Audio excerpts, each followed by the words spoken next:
कहानी एक रहस्यमय और डरावनी घटना से जुड़ी हुई है, जिसमें एक 15 साल की लड़की और एक जहरीला नाग दोनों का नाम आता है। यह घटना एक छोटे से गांव की है, जहां एक जंगल के किनारे एक साधारण से घर में एक लड़की अपनी माँ और पिता के साथ रहती थी।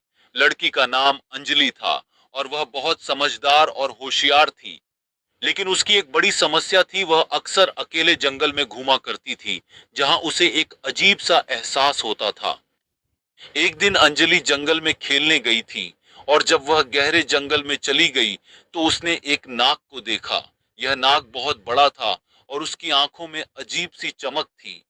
अंजलि को डर लगने के बजाय वह नाग की ओर खींची चली गई, जैसे कोई अदृश्य शक्ति उसे उस दिशा में खींच रही हो। अंजलि ने देखा कि नाग की त्वचा पर कुछ रहस्यमय निशान थे, जैसे वे किसी जादुई शक्ति के प्रतीक हों। जैसे ही उसने उस नाग के पास जाना शुरू किया, उसने महसूस किया कि उसके शरीर में कुछ बदलने लगा। उसके आसपास का वातावरण भी बदलने लगा था।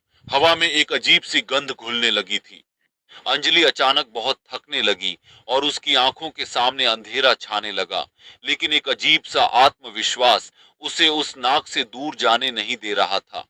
वह नाग धीरे धीरे उसकी तरफ बढ़ने लगा और जैसे ही वह उसके पास आया, अंजलि ने देखा कि नाग के शरीर से एक नीलापन सा प्रकाश निकलने लगा। तभी एक रहस्यमय आवाज ने अंजलि को चेतावनी दी, यह नाग तुम्हारा दोस्त नहीं, बल्कि तुम्हारी परीक्षा लेने आया है।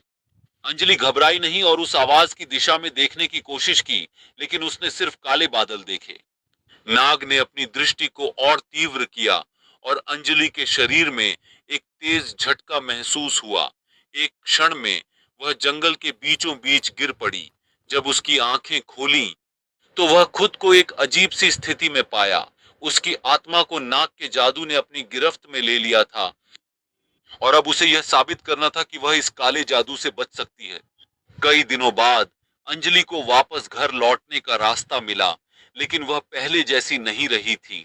उसके साथ वह शक्ति थी जो किसी को भी भटकाने या अपने नियंत्रण में करने की क्षमता रखती थी। अब वह नाग उसके साथ था, लेकिन यह उसकी सहमति से नहीं था। यह कहानी सिर्फ अंजलि की नहीं थी, बल्कि यह पूरे गांव की चेतावनी बन गई थी कि कभी भी किसी रहस्यमय शक्ति से खेल नहीं करना चाहिए। क्योंकि एक बार अगर वह शक्ति आपकी दुनिया में प्रवेश कर जाती है, तो फिर आप हमेशा के लिए उसके नियंत्रण में हो सकते हैं।